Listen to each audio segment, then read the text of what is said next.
Ó, em torção, vai entrar também momento de inércia aqui. Só que o momento de inércia que nós vamos usar aqui, você vai perceber que é momento de inércia polar.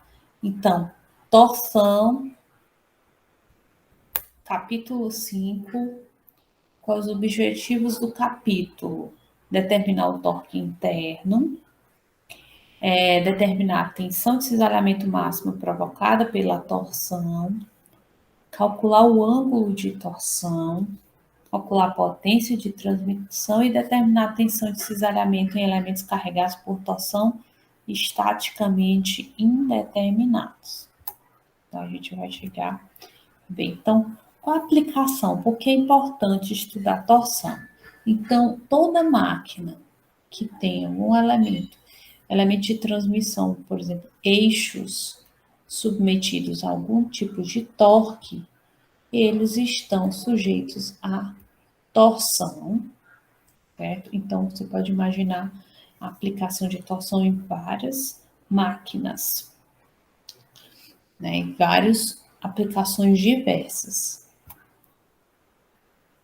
O que é importante na torção? Bom, a torção é provocada por um torque. O que é o torque?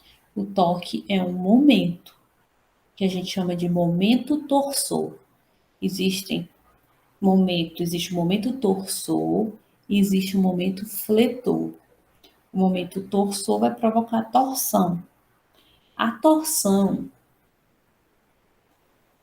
a partir de um torque interno, ela vai gerar uma tensão interna no material.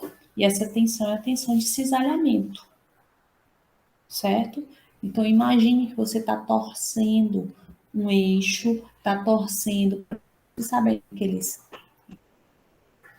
macarrão de, de piscina?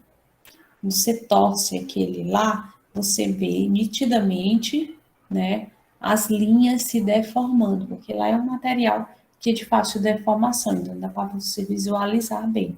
Então, essas linhas, ou quando você está torcendo uma roupa, você vê que né, ela sofre pelo torque uma tensão de cisalhamento de uma face dentro do material com relação à outra. Então, o cisalhamento é provocado por essa força cisalhante, provocando deformação angular. O cisalhamento, que a gente já viu nos capítulos anteriores, a gente viu outro tipo de cisalhamento. Cisalhamento é também uma força, continua sendo uma força aplicada paralela à seção transversal. Só que o que provoca esse cisalhamento pode ser um cisalhamento direto provocado por uma força, eu tenho uma força provoca diretamente o cisalhamento, ou por um torque, que é o que a gente vai ver em torção.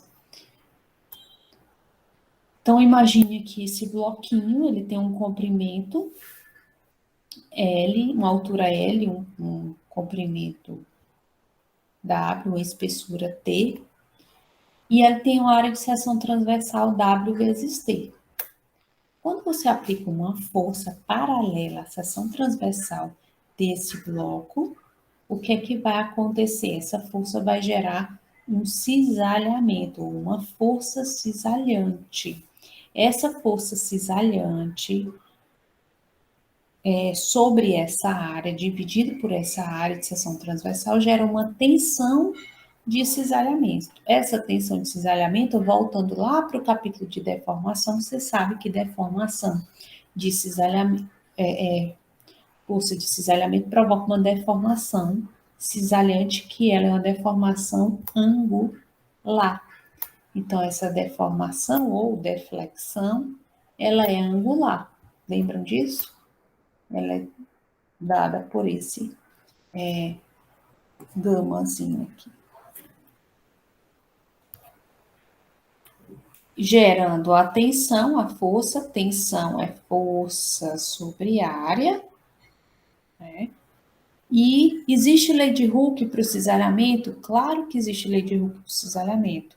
Só que a tensão, existe proporcionalidade também entre a tensão aplicada e a deformação sofrida, só que a tensão é de cisalhamento e a deformação é angular. E o módulo é o módulo de cisalhamento. Na deformação por torção, alguém falou, quer falar? Alguém levantou a mão? Não, só comentaram no chat. Pois fala, por favor. Dá para ler o que foi que falaram? O velho do Karate Kid. Eu não sei o que foi que ele quis dizer, não. Foi o Breno.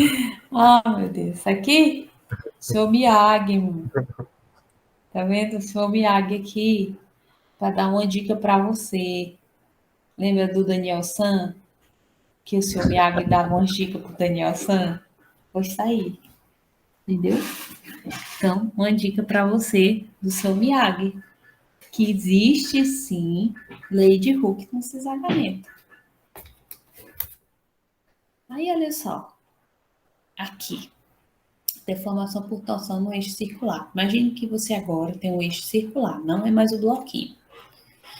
Nesse eixo circular, aqui ele está sem deformação. Mas quando você aplica um torque, o que que acontece? Isso aqui, essa extremidade, imagine que essa extremidade aqui é o referencial, ela está fixada, e você aplica um torque aqui. Esse torque aqui é o torque de equilíbrio, né? Reação. Imagine que ela está fixa aqui e você torce. Quando você faz isso, o que que acontece com as linhas? Olha só, elas sofrem uma deformação, certo? Os círculos permanecem circulares. Os círculos permanecem circulares, mas as retas longitudinais, elas ficam torcidas. Vai ocorrer uma variação angular dessa extremidade com relação à outra extremidade. Essa variação angular é o ângulo que a gente chama de ângulo de torção. Não é a deformação, é o ângulo de torção. Então, você tem a deformação do eixo e tem também a variação de uma extremidade com relação à outra, é o ângulo de torção. E a deformação aqui, nessas seções, é a deformação angular. Olha só, tá aqui, ó, o ângulo de torção fica mais claro aqui, ó. Imagine esse plano aqui de deformação como referencial, quando você aplica o torque, esse plano vem para cá, para essa parte mais clara. E aí ele tem uma variação angular de uma extremidade com relação à outra. E esse ângulo Φ, ele vai variar dependendo do comprimento desse ângulo. Por exemplo, se o comprimento é igual a zero, o ângulo é igual a zero. A proporção que você vai se afastando, você vai tendo, aumentando a variação desse, desse ângulo, ok? Então, a gente vai ver uma equaçãozinha para esse ângulo. Então, o ângulo de torção, ele aumenta a proporção que o comprimento aumenta.